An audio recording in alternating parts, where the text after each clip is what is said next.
In the abandoned ranch house outside Billings, Montana, a broken veteran discovered something that would change everything. Inside the rotting walls, a starving mother bobcat stood guard over 3 dying cubs, her golden eyes blazing with desperate fury. What Marcus Sullivan did next would transform not just their lives, but an entire community's understanding of what it means to heal. Before we begin, tell us where you're watching from, and if this story moves you, please subscribe for more stories of hope and second chances. The Montana sky stretched endless and gray above the Yellowstone Valley, where winter had left its mark on everything it touched. The wind carried the smell of sage and snowmelt, cutting through the morning air like a blade. Along Highway 212, the rolling hills were dotted with the bones of forgotten homesteads, their weathered wood and rusted metal telling stories of dreams that had withered in the harsh mountain climate. Marcus Sullivan drove his battered pickup truck down the gravel road, his prosthesis left hand gripping the steering wheel with mechanical precision. At 28, he looked older, his face carved by desert sun and marked by the kind of weariness that sleep couldn't cure. His brown hair was longer than regulation now, touching his collar in a way that would have earned him push-ups back in Afghanistan. Dark stubble covered a jaw that had forgotten how to smile, and his green eyes held the 1,000-yard stare of a man who had seen too much. The ranch he'd bought for $10 sat at the end of a dirt track, surrounded by broken fencing and dead cottonwood trees. The previous owner, a widow named Eleanor Hartwell, had lost everything to medical bills and couldn't bear to see the land go to developers. She'd sold it to Marcus for the price of a handshake and a promise that he'd try to bring it back to life. The irony wasn't lost on him, a broken man trying to fix a broken place. The house loomed before him, its blue paint peeling like old skin, windows dark as empty eye sockets. The front porch sagged under the weight of neglect, and the barn beyond leaned so far to one side it seemed to defy gravity. Marcus killed the engine and sat in silence, listening to the tick of cooling metal and the whisper of wind through broken shingles. He'd come here to disappear, to find some corner of the world where the nightmares couldn't follow.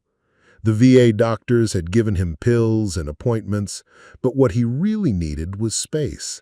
Space to breathe, space to think, space to figure out who he was now that the war had taken pieces of him he'd never get back.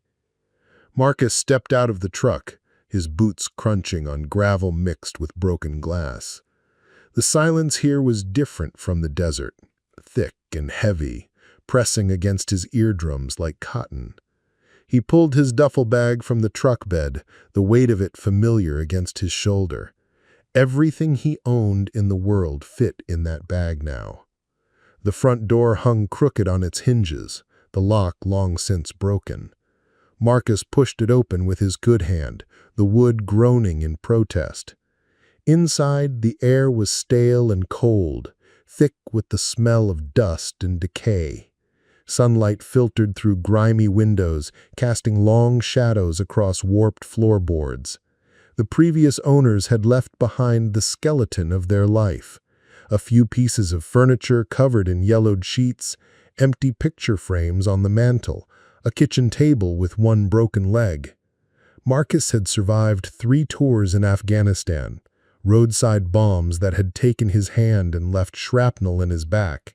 He'd led men through firefights and brought them home alive.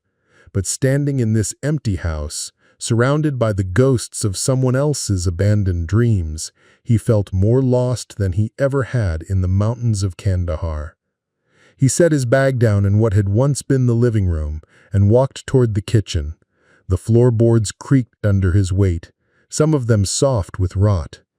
The kitchen was worse than the rest, cabinet doors hanging open, revealing empty shelves coated in mouse droppings. The sink was stained brown with rust, and the window above it was cracked in a spiderweb pattern. It was then that he heard it, a low, grumbling growl that seemed to come from the walls themselves. Marcus froze, his hand instinctively reaching for the sidearm that wasn't there. In Afghanistan, sounds like that meant danger, meant something was hunting you in return. His heart hammered against his ribs as the growl came again, deeper this time, more threatening. The sound was coming from behind the kitchen, from what looked like a pantry or storage room. The door was slightly ajar, and through the gap, Marcus could see movement, a shadow shifting in the darkness. His military training kicked in, overriding the civilian logic that told him to back away. He'd faced down insurgents and wild dogs in the desert. Whatever was behind that door couldn't be worse than what he had already survived. Marcus approached the door slowly, his prosthesis hand steady, while his flesh hand trembled slightly. The growl intensified, and he caught a glimpse of golden eyes reflecting what little light filtered through the dirty windows. Preparing and narrating this type of story took us long efforts and hard work. So if you are enjoying the story, please consider subscribing to our channel. Marcus pushed the pantry door open with his boot, and what he saw made his breath catch in his throat. In the corner of the small room, a female bobcat crouched over 3 tiny cubs, her tawny coat matted and dull with starvation. She was magnificent even in her desperation, easily 40 pounds of lean muscle and wild instinct, her black-tipped ears flattened against her skull in warning. Her golden eyes burned with fierce maternal protection, and her lips pulled back to reveal canine teeth that could tear through flesh like paper. The cubs were barely alive. 2 lay motionless against their mother's belly, their ribs visible through patchy fur, while the third weakly mewed for milk that wasn't there. They couldn't have been more than 8 weeks old, still dependent on their mother for everything. The bobcat herself was skeletal, her haunches hollow, her once powerful frame reduced to bone and sinew. How long had they been trapped in here? Days? Weeks? Marcus's mind raced, calculating distances and angles the way he'd been trained. The bobcat was cornered, which made her infinitely more dangerous. A cornered animal would fight to the death, especially a mother protecting her young. But something in her eyes stopped him from backing away. Not just wildness, but intelligence. She was evaluating him the same way he was evaluating her, trying to determine if he was a predator or potential salvation. The room told a story of desperation. Scratches marked the walls where she'd tried to claw her way out. A broken window near the ceiling showed how she'd gotten in, probably chasing prey during the harsh winter, only to have her escape route blocked by a fallen board. Empty cans scattered across the floor suggested someone had tried to feed them at some point, but whoever it was had given up or forgotten. Marcus slowly lowered himself to one knee, making himself less threatening. "Easy, Mama," he whispered, his voice rusty from disuse. "I'm not here to hurt you." The bobcat's growl deepened, but she didn't attack. Her massive paws remained protectively curved around her cubs, and Marcus could see the tremor of exhaustion in her legs. In Afghanistan, he'd learned to read the difference between an enemy who would fight and one who would run. This bobcat would fight. She'd die fighting before she let anything happen to her babies. The realization hit him like a punch to the gut. She reminded him of his own mother, who'd worked 3 jobs to keep him fed after his father left. Fierce, protective, willing to sacrifice everything for her children. Marcus knew he was looking at his own reflection, broken, trapped, and running out of options. Marcus backed away slowly from the pantry, his mind already forming a plan. The bobcat and her cubs needed food, water, and medical attention, but he couldn't provide any of that if the mother saw him as a threat. He retrieved his cell phone from his pocket, surprised to find 2 bars of signal in this remote corner of Montana. The first call went to Dr. Sarah Chen, a wildlife veterinarian he'd found online whose clinic was 40 minutes away in Laurel. Sarah was 35, with short black hair streaked with premature silver and hands that never stopped moving.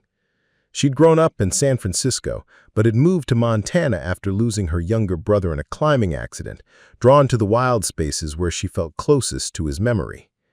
When Marcus explained the situation, her voice sharpened with professional concern. A mother with cubs trapped inside? That's extremely dangerous, both for them and for you, Sarah said, already gathering supplies in her clinic. Bobcats are solitary by nature. For her to be with her cubs this late in the season means something went very wrong. I'll be there in an hour with tranquilizer equipment. The second call went to his neighbor, Jake Morrison, whose property bordered the ranch. Jake was a weathered man in his 60s, his face mapped with lines from decades of ranching in the high country. He'd lost his own son to the Iraq War and had quietly watched Marcus's arrival with the recognition of someone who understood that some battles followed you home. When Jake heard about the trapped animals, he didn't hesitate. "I've got experience with wild cats," Jake said, his voice gravelly from years of shouting over cattle. "Had a mountain lion denning under my barn 2 winters back. These creatures, they're tougher than most people give them credit for, but they're also smarter.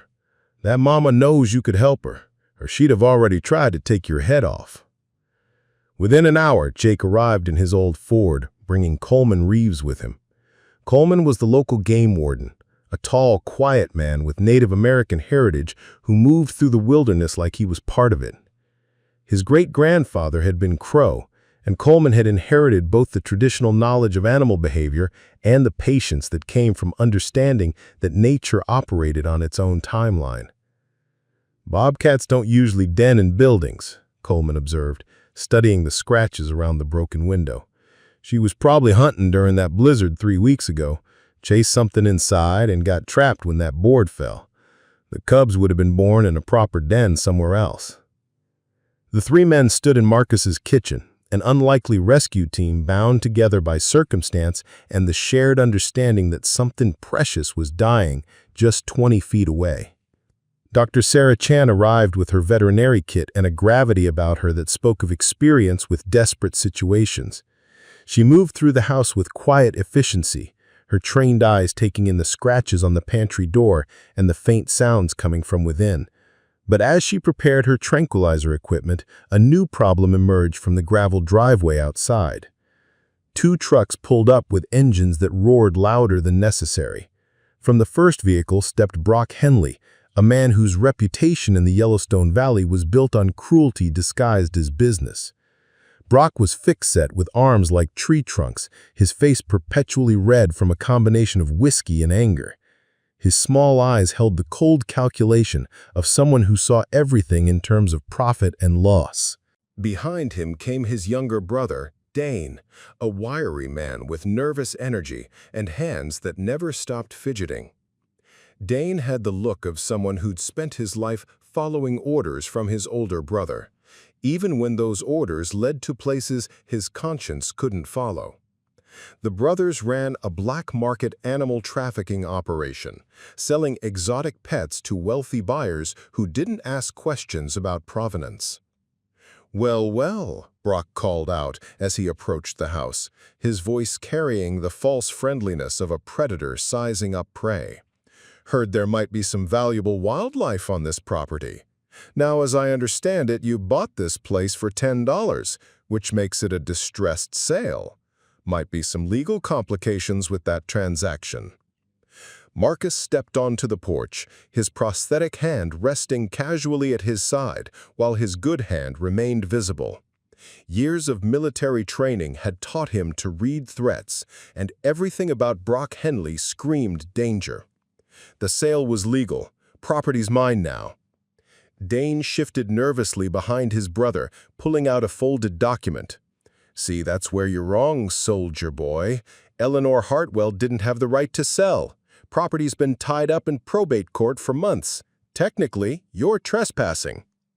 Dr. Chen emerged from the house, her jaw set in the stubborn line that Jake recognized from his own late wife. "Whatever legal issues you think you have, there are endangered animals in that building that need immediate medical attention. I won't let you interfere with that." Brock's laugh was harsh as winter wind. "Lady, those bobcats are worth $15,000 each on the right market. Cubs even more. You think we're walking away from that kind of money because some vet wants to play hero?" Coleman stepped forward, his game warden badge catching the afternoon light. "Trafficking protected wildlife is a federal crime, Henley. You even try to touch those animals, and I'll have federal marshals here by nightfall." The standoff that followed was electric with tension. 4 people who wanted to help trapped between Marcus and animals that might not survive another day, while 2 men stood ready to claim everything for profit. The legal threat hung in the air like smoke from a grass fire, but Marcus refused to be intimidated. That night, after Brock and Dane had left with promises to return with documentation, he sat on his porch cleaning his father's old hunting rifle. The weapon was more for show than anything else. He'd seen enough violence for one lifetime. But sometimes the presence of steel was the only language bullies understood. Dr. Chen had stayed to monitor the Bobcat family through the night, setting up a makeshift observation post in the kitchen.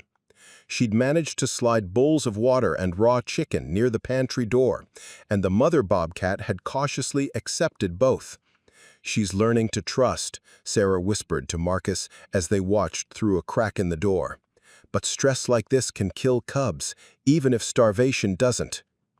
Jake Morrison proved invaluable in the preparation that followed. He arrived the next morning with his grandson Tyler, a lanky 16-year-old who moved with the easy confidence of someone raised around animals. Tyler had been helping his grandfather with ranch work since he could walk, and his young eyes spotted details the adults missed. "The mama's favoring her left front paw," Tyler observed, crouched near the pantry with the patience of a natural tracker. "See how she shifts her weight? Probably injured trying to break out of here." His grandfather nodded approvingly. The boy had inherited the Morrison gift for reading animals. Coleman Reeves brought expertise of a different kind. He'd spent the morning researching property records and discovered that Brock's legal claim was questionable at best. Eleanor Hartwell had every right to sell. Her husband's will was clear. The property went to her free and clear. Brock's counting on you not knowing your rights. But Coleman also brought troubling news. The Henley brothers had connections throughout the state, including a corrupt county assessor who'd been known to manipulate property records for the right price. They'll be back with paperwork that looks official, might even have law enforcement with them who don't know they're being used. Sarah worked methodically to gain the Bobcat's trust, speaking in soft tones while slowly moving food and water closer to the cubs. She'd brought a portable ultrasound machine and was hoping to examine the cubs without separating them from their mother. In the wild, cubs this age would still be nursing. The mother's body condition suggests she's been giving everything to them while slowly starving herself. As darkness fell on the second night, Marcus realized they were preparing for more than just an animal rescue. They were preparing for a siege. The confrontation came at dawn on the 3rd day, just as Dr. Chen was making her first real breakthrough with the Bobcat family. 3 vehicles rolled up the gravel drive, the Henley brothers' trucks flanked by a county sheriff's patrol car. Sheriff Roy Hutchins stepped out first, a man in his 50s whose gut strained against his uniform and whose eyes held the weary resignation of someone who'd made too many compromises over the years. Marcus met them in the yard, Jake and Coleman flanking him like sentries. Dane hung back near the house, his young face tense with the kind of anger that comes from watching adults behave badly. Sheriff Hutchins held up a stack of papers with an apologetic grimace that didn't reach his eyes. "Sorry, Marcus, but I've got a court order here. Says this property sale was fraudulent, and these men have legal claim to any assets on the premises, including wildlife." Hutchins's voice carried the tone of a man reciting lines he didn't believe. "You'll need to vacate immediately." Brock Henley stepped forward with a wire cage in each hand, his face split by a grin that showed too many teeth. "Nothing personal, soldier, just business. Those cats are coming with us, and there's not a damn thing you can do about it." That's when Marcus felt something he hadn't experienced since Afghanistan. The cold clarity that came before battle. But instead of reaching for his rifle, he pulled out his phone and hit a number he'd memorized the night before. Senator Patricia Walsh's office? This is Marcus Sullivan. Yes, she's expecting my call. Brock's grin faltered as Marcus put the call on speaker. Senator Walsh's voice filled the morning air, crisp with authority. Mr. Sullivan, I've reviewed the documentation you sent. The property transfer was completely legal, and any attempt to seize protected wildlife without proper federal permits is a violation of the Endangered Species Act. I've contacted the FBI's Wildlife Crimes Division. The sound of helicopter rotors approaching from the south made everyone look up.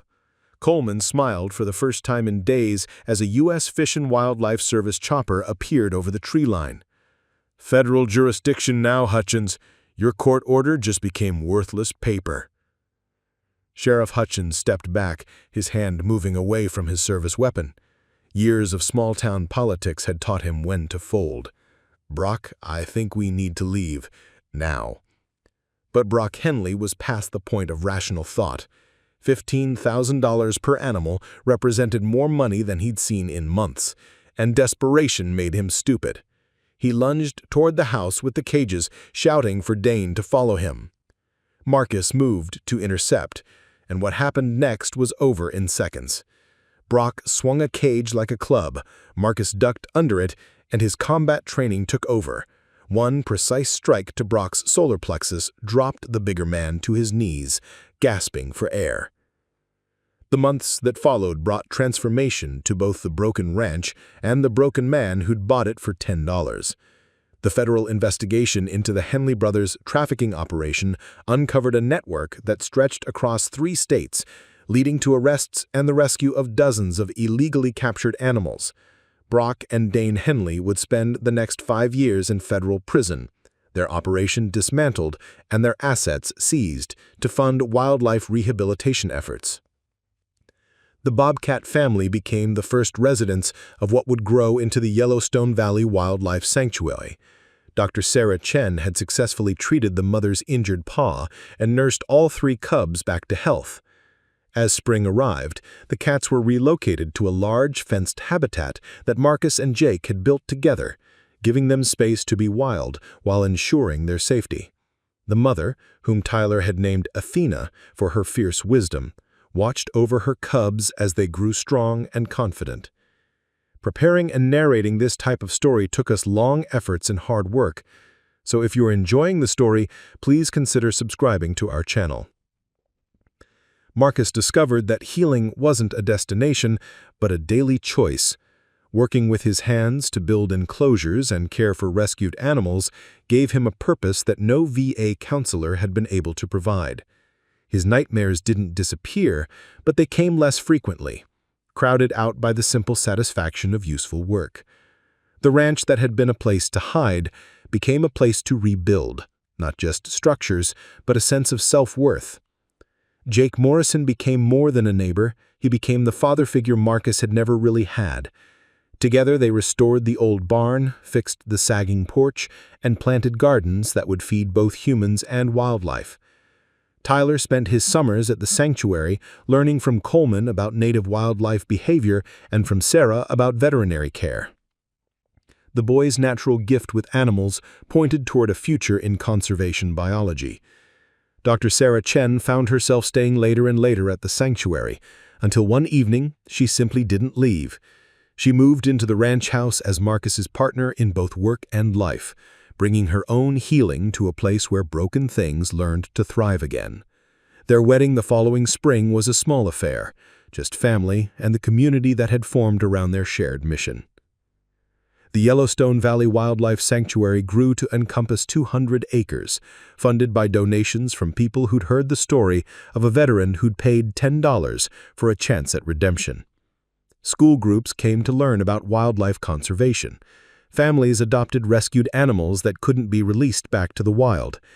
And in the center of it all, 3 bobcats served as living reminders that sometimes the most important battles are fought, not with weapons, but with compassion.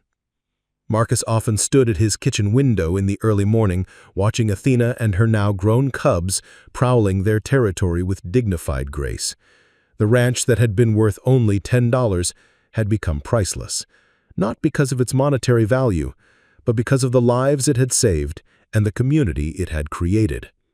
Every sunrise brought new possibilities, and Marcus Sullivan was no longer broken. He was exactly where he belonged. The story of Marcus Sullivan and the $10 ranch reminds us that sometimes our greatest healing comes not from fixing ourselves, but from helping others who are more broken than we are. Found those starving bobcats, he discovered something profound. That purpose isn't found in the absence of pain, but in choosing to use that pain to protect what cannot protect itself.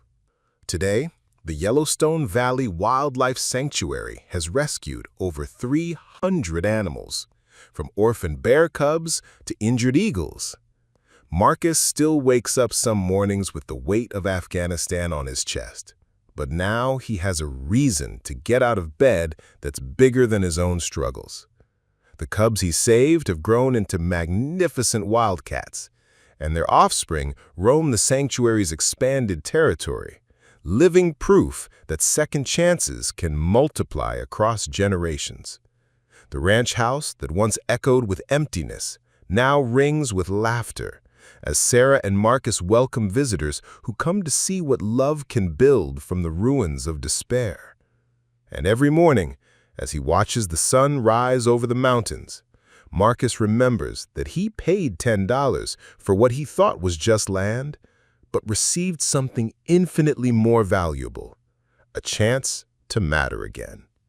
In your own life, you may never rescue wild animals from an abandoned ranch, but you'll face moments when someone or something vulnerable needs your protection. The question isn't whether you're strong enough or brave enough. Marcus didn't feel either when he first found those cats. The question is whether you'll choose to act, even when you're struggling with your own battles. If this story of healing and hope touched your heart, share it with someone who needs to remember that broken doesn't mean worthless. Let us know in the comments what second chances have changed your life.